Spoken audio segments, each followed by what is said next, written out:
Bien-aimés frères et sœurs, nous vous saluons tous dans le merveilleux nom de notre Seigneur Jésus-Christ. Et nous bénissons le Seigneur pour la vie de chacun d'entre vous et pour donc notre point de prière pour le prions ensemble d'aujourd'hui. Nous disons, soyons des producteurs de preuves que Jésus-Christ est vivant. Nous sommes des témoins de Christ. Rappelons-nous que dans Luc 24 au verset 49, il est dit ceci, et Jésus disait, « Et voici, j'enverrai sur vous ce que mon Père a promis. Mais vous, restez dans la ville jusqu'à ce que vous soyez revêtus de la puissance d'en haut. » Et nous voyons dans Acte 1, au verset 8, Jésus dit ceci à ses disciples, « Mais vous recevrez une puissance, le Saint-Esprit survenant sur vous. Et vous serez mes témoins à Jérusalem, dans toute la Judée, dans la Samarie et jusqu'aux extrémités de la terre. » Donc ici, Jésus nous dit clairement qu'en recevant la puissance du Saint-Esprit, nous devons être des témoins de Christ. Et dans nos Jérusalem, dans toutes nos Judées, dans la Samarie et jusqu'aux extrémités de la terre. Ce qui veut dire quoi? Cela veut dire donc qu'en tant que témoins, nous sommes des producteurs de preuves que celui qui nous a envoyé, Jésus-Christ, qu'il est réellement vivant. Nous produisons des preuves que Jésus et son message de salut est un message qui fonctionne, un message qui fait du bien, un message qui apporte la bénédiction dans les vies de quiconque, se soumet à son message. Et c'est pourquoi il est dit dans 2 Corinthiens 5, 19, « Car Dieu était en Christ, réconciliant le monde avec lui-même et en n'imputant point aux hommes leurs offenses. Et il a mis en nous la parole de la réconciliation. » Voici ce qui doit être, frères et sœurs, notre message. Jésus a sorti l'humanité du péché afin qu'elle puisse hériter de sa justice à lui. Il nous a sortis de la mort, de la douleur et de la pénurie, de la détresse, afin que nous puissions vivre pleinement et vivre dans la prospérité, la santé et le bien-être. Et c'est pourquoi il est dit de Jésus lui-même. Jésus lui-même dit dans Jean 10, 10, « Le voleur ne vient que pour dérober, égorger et détruire. Moi, je suis venu afin que les brebis aient la vie et qu'elles soient dans l'abondance. » C'est pourquoi, frères et sœurs, nous pouvons désormais aider ceux qui ne connaissent pas Jésus, pour qu'ils découvrent sa lumière, pour qu'ils le connaissent et qu'ils reçoivent sa justice, la justice de Christ. Et c'est pourquoi nous pouvons revenir dans Ésaïe 43 au verset 10, où il est dit, « Vous êtes mes témoins, dit l'Éternel, vous et mon serviteur que j'ai choisi, afin que vous le sachiez, que vous me croyez et compreniez que c'est moi. Avant moi, il n'a point été formé de Dieu, et après moi, il n'en aurait point. » Et donc, pour tout cela, nous pouvons voir, oui, dans Acte 4, à partir du verset 19 jusqu'au verset 20, où il est dit, « Pierre et Jean répondirent, et jugez s'il est juste devant Dieu de vous obéir plutôt qu'à Dieu. Car nous ne pouvons pas ne pas parler de ce que nous avons vu et entendu. » Donc, eux, et Pierre et Jean disent, ils ne peuvent pas ne pas parler. Parce que de ce qu'ils ont vu et de ce qu'ils ont entendu. Et ça, c'est lié à Jésus-Christ. Et nous aussi, cela doit être notre credo. Nous ne pouvons pas ne pas parler de ce que nous savons, de ce que nous voyons de Jésus-Christ. Et c'est pourquoi soyons des producteurs de preuves que Jésus-Christ est vivant, qu'il est réel, qu'il est agissant. Et qu'en venant à lui, nous venons dans la bénédiction. Et c'est pourquoi dans 2 Corinthiens 6, du verset 1 au verset 2, il est dit, « Puisque nous travaillons avec Dieu, nous exhortons à ne pas recevoir la grâce de Dieu en vain. » Donc nous ne devons pas recevoir la grâce de Dieu en vain. Car il dit, au temps favorable, j'étais exaucé, au temps du salut, j'étais secouru. Voici maintenant le temps favorable, voici maintenant le jour du salut. Alléluia. Nous vivons aujourd'hui au jour du salut, au jour de la grâce de Dieu. Et c'est pourquoi, dans ces temps de la fin, nous devons instruire, frères et sœurs, chaque homme en toute sagesse, afin de présenter chaque homme parfait en Christ Jésus. Ça, c'est notre rôle. Et donc, ce rôle-là nous amène à parler de Jésus et à dire, à proclamer sa justice, à proclamer sa bénédiction. Car c'est en lui, comme il est dit dans Colossiens 1, 28, c'est en lui que nous annonçons, exhortant tout homme et instruisant tout homme en toute sagesse, afin de présenter à Dieu tout homme devenu parfait en Christ. Dieu veut que tous les hommes soient sauvés et qu'ils parviennent à la connaissance de la vérité. Voici son cœur. Et c'est ce qui est dit dans 1 Timothée 2 au verset 4. Dieu veut que tous les hommes soient sauvés et que tous parviennent à la vérité. Et c'est pourquoi il nous a envoyés prêcher la bonne nouvelle du salut. Mais il faut que nous-mêmes nous soyons conscients de cela, frères et sœurs, que nous sommes envoyés pour prêcher la bonne nouvelle du salut, pour dire la vérité de Christ. Et il est le chemin, la vérité et la vie. Et quiconque vient à lui, vient dans la bénédiction, vient pour vivre sa justice, vient pour vivre sa prospérité, parce que dans sa grâce, il a tout donné à l'homme qu'il est venu pour sauver. C'est pourquoi nous allons dans un premier temps, frères et sœurs, prier afin que Dieu lui-même nous donne de rentrer dans cette conscience. Oui, cette conscience que nous ne sommes pas sauvés pour rester inactifs par rapport à ce que nous devons faire pour que les autres connaissent l'Évangile et qu'au même moment que nous soyons de véritables producteurs de preuves que Jésus-Christ est vivant, il est réel, il est agissant.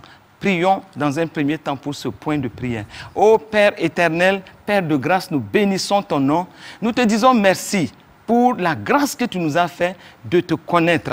Nous te disons merci pour de ce que tu as fait de nous des co-ouvriers avec toi et que nous puissions travailler comme il est dit dans 2 Corinthiens 5, 19, car Dieu était en Christ, réconciliant le monde avec lui-même en n'imputant point aux hommes leurs offenses. Et il a mis en nous la parole de la réconciliation. Cette parole de la réconciliation, qui est notre message, doit partir partout pour dire que Jésus a sorti l'humanité du péché pour que l'humanité vive sa justice, qu'il a sorti l'humanité de la mort, de la douleur, de la pénurie, de la détresse, pour que nous puissions vivre pleinement dans la prospérité, la santé et le bien-être. Que nous puissions dire que Jésus est venu afin que ces brebis aient la vie et qu'elles soient dans l'abondance. Oh, accorde-nous la pleine conscience de notre rôle en tant que producteurs de preuves, en tant que des réconciliateurs, des ambassadeurs pour Christ, que nous puissions dire que nous sommes de véritables témoins de Christ, que nous puissions dire, comme Pierre et Jean l'ont dit dans Actes 6, 20, que nous ne pouvons pas ne pas parler de ce que nous avons vu et de ce que nous avons entendu. Sois loué, Père, de ce que tu injectes en nous, cette belle pensée, cette conscience forte que dans ces temps de la fin, nous sommes là pour instruire chaque homme en toute sagesse, afin que chaque homme soit présenté parfait en Christ. Merci parce que tu nous accordes cette grâce-là de savoir avec toi que tous les hommes doivent être sauvés. Tu nous accordes cette grâce que de savoir que tous les hommes doivent parvenir à la connaissance de la vérité. Et c'est pourquoi, Père, nous nous ouvrons à cela. Nous te demandons, Seigneur, de nous pousser à cette conscience et que de cette conscience, nous puissions nous lever pour agir pour la cause de Christ et que le royaume des cieux soit manifesté partout où nous allons, partout où nous marchons, que nous établissons le royaume des cieux au nom de Jésus-Christ. Amen, amen, amen. Nous devons, à partir de la conscience que Dieu nous donne, et comme nous avons dit amen à cette prière, nous croyons que cela est fait au nom de Jésus. Mais au même moment, rappelons-nous d'une chose, l'évangélisation est une mission. L'évangélisation est un mandat divin. C'est pourquoi nous voyons dans Matthieu 28, du verset 19 au verset 20, où Jésus a dit, allez, faites de toutes les nations des disciples, en les baptisant au nom du Père, du Fils et du Saint-Esprit. Et enseignez-leur à observer tout ce que je vous ai prescrit. Et voici, je suis avec vous tous les jours jusqu'à la fin du monde. Et donc, nous devons savoir que la plus grande mission dont nous sommes investis, dont nous sommes mandatés sur la terre, c'est d'aller. Ce n'est pas de rester assis dans nos communautés, mais c'est d'aller, oui, partout dans le monde pour annoncer la bonne nouvelle de Jésus-Christ.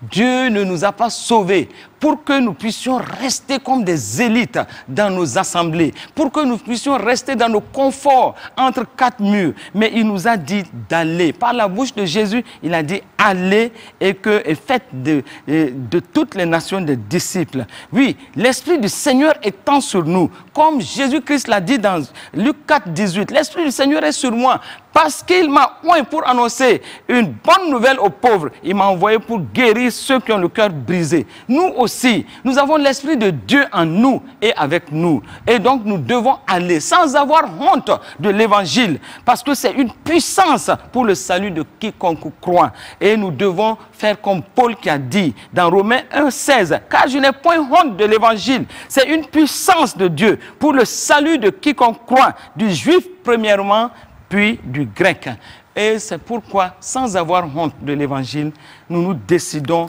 aujourd'hui à faire de l'évangélisation notre mission première et le mandat divin pour notre vie.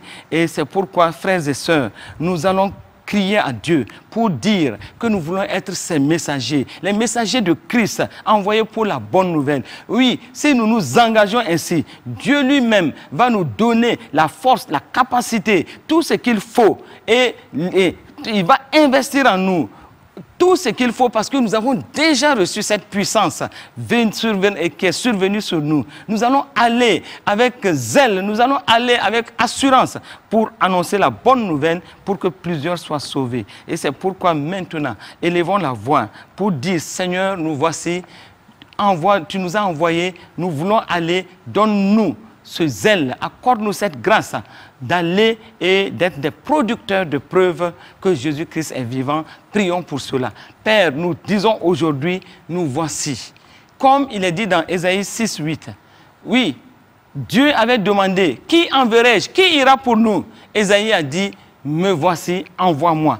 Aujourd'hui, nous aussi, nous disons, nous voici, envoie-nous. Mais tu nous as déjà envoyés. Nous sommes dans cette conscience que nous ne devons plus rester assis dans nos assemblées. Nous ne devons plus rester assis, cloîtrés entre les quatre murs. Nous devons sortir de notre confort et aller pour que plusieurs soient sauvés. Nous, oui, nous voulons être des messagers de Christ.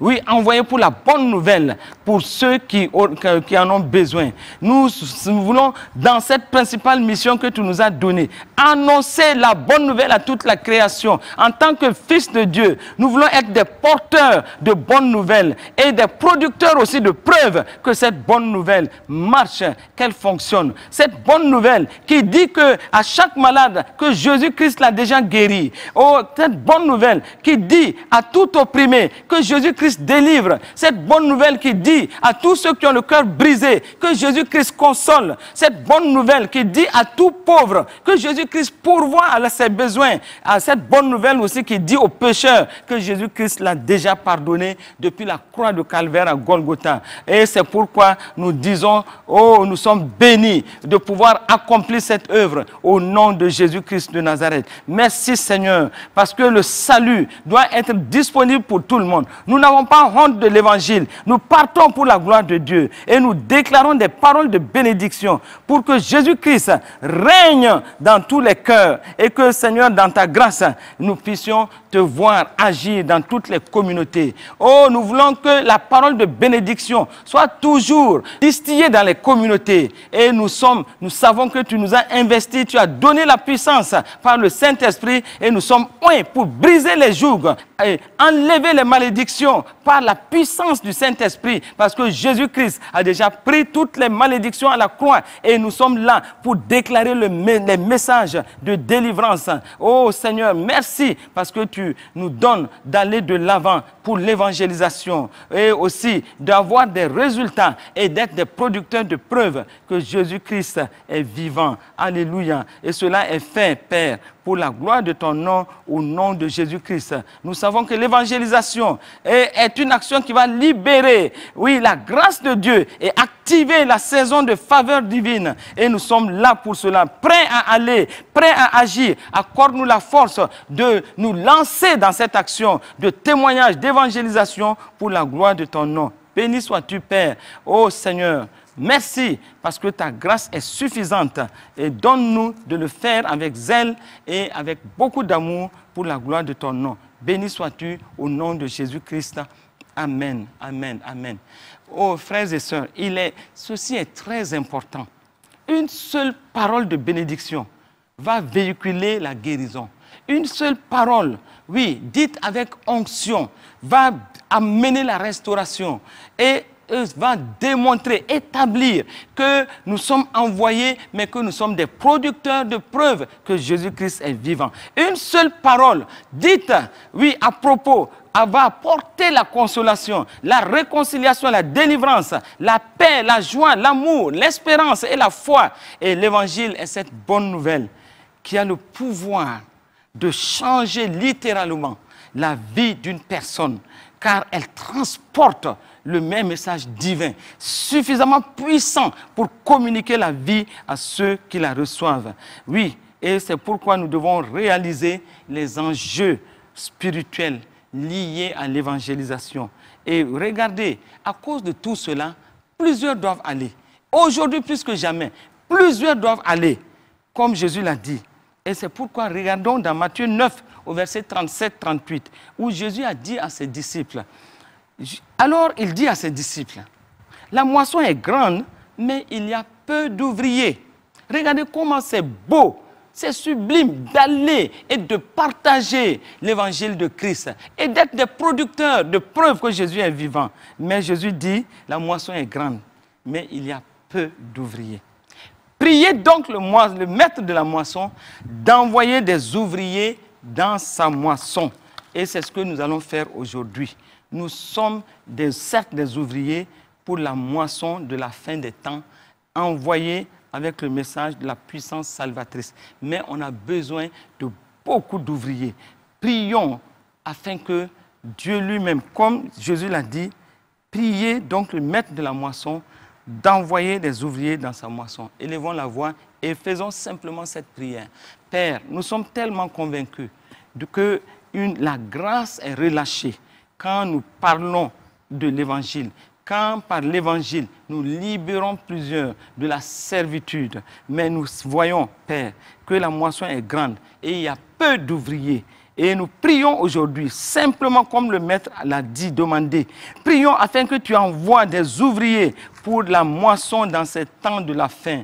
Oh, nous voulons voir l'évangile envahir les communautés, envahir les nations. Mais Père, nous prions en ce moment afin que, Seigneur, toi-même tu pourvoies en ouvriers, des ouvriers intègres, des ouvriers zélés, des ouvriers qui ne sont pas des craintifs, mais qui vont avec le message de l'évangile et le message libérateur pour que plusieurs soient sauvés. Oh Père, nous te disons merci. Oh Seigneur, nous reconnaissons nous-mêmes le privilège d'être tes témoins. Nous reconnaissons que tu nous as confié la parole de la réconciliation, le message de ton amour et de ta grâce. Nous reconnaissons que nous sommes partenaires de ton plan divin. Oh, plusieurs doivent l'être aujourd'hui pour apporter partout dans le monde le salut et conduire plusieurs dans le glorieux héritage de Christ.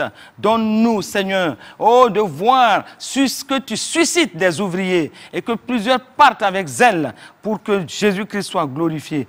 Nous voulons être des témoins efficaces dans notre monde aujourd'hui. Nous voulons être des ambassadeurs, mais nous voulons plusieurs autres ambassadeurs pour faire des nations, des disciples et leur montrant la voie de Christ. Tu nous as ordonné d'aller, mais plusieurs doivent aller. Suscite les ouvriers, suscite des évangélistes, suscite des véritables témoins et qu'ils agissent en ton nom, au nom de Jésus-Christ. Merci pour le mandat divin que tu nous as confié, oui, pour aller et apporter l'évangile dans le monde à chaque homme. Merci parce que tu nous donnes vraiment de voir ta gloire se manifester avec la multitude d'ouvriers que tu as suscités pour la gloire de ton nom. Béni sois-tu, Père, au nom de Jésus-Christ de Nazareth. Amen, amen, amen. Frères et sœurs, nous continuons ce point, ce temps de prière, puisque nous disons que nous voulons être des producteurs de preuves, oui, que Jésus-Christ est vivant. Donc, ayons la passion, une passion brûlante pour faire connaître l'Évangile et préparer tous ceux qui sont dans notre monde au retour prochain de notre Maître Jésus. Oui, nous pouvons être de ceux-là qui vont aller dans les confins du monde et profiter de chaque occasion pour présenter Jésus et avoir des âmes pour la bergerie. C'est pourquoi aujourd'hui encore, nous voulons tout simplement prier que Dieu mette un zèle, qu'il nous remplisse de son zèle, qu'il nous remplisse de sa passion et que nous puissions, même quand nous sommes assis, que nous puissions penser évangélisation, témoignage, gagner des âmes à toi. Et Seigneur, fais en sorte que plusieurs vraiment soient zélés. Pas de simples évangélistes, pas de simples témoins, mais des témoins remplis de ta passion, une passion brûlante pour faire connaître l'Évangile. Cette passion, chacun de nous a besoin de cela. Et quand nous avons la passion, agissons sur le terrain. C'est en agissant que les dons spirituels se manifestent et nous allons démontrer que nous sommes des producteurs de preuves que Jésus-Christ est vivant. Élevons la voix et demandons, réclamons cela. Père, nous prions en ce moment afin que ta passion vienne nous saisir. Oh Père, qu'une passion, un zèle vienne saisir quiconque veut annoncer l'Évangile. Non seulement ce zèle pour annoncer l'Évangile, cette passion brûlante pour annoncer l'Évangile, mais l'onction, la puissance qui va avec, pour qu'il y ait des dons qui se manifestent. Non seulement des dons qui se manifestent, mais qu'il y ait des preuves à tous les niveaux que Jésus-Christ est vivant.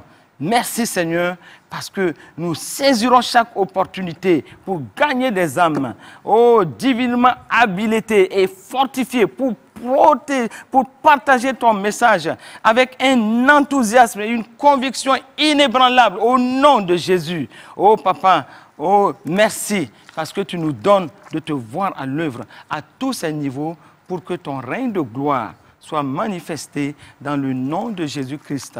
Amen, amen, amen. Oui, frères et sœurs, en plus de tout cela, nous voulons être des lumières vivantes. Oui, nous sommes la lumière du monde. C'est à nous d'illuminer le monde partout où nous passons. Que notre lumière luise.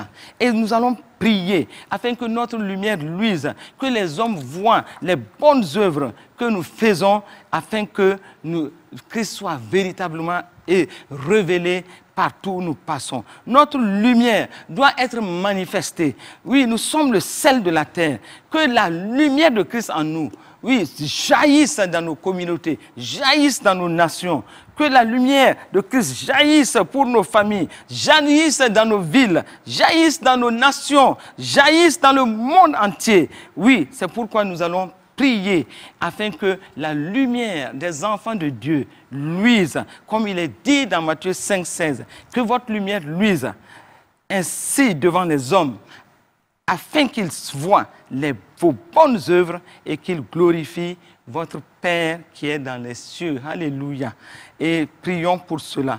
Père excellent, Père de grâce, oui, notre lumière doit briller, notre lumière doit luire, notre lumière doit jaillir partout où nous sommes. Nous voulons illuminer notre monde, car beaucoup sont dans les ténèbres de la maladie, les ténèbres de la mort, de la souffrance, de la pauvreté, les ténèbres, oui, des stupéfiants, les ténèbres de la violence, de l'échec.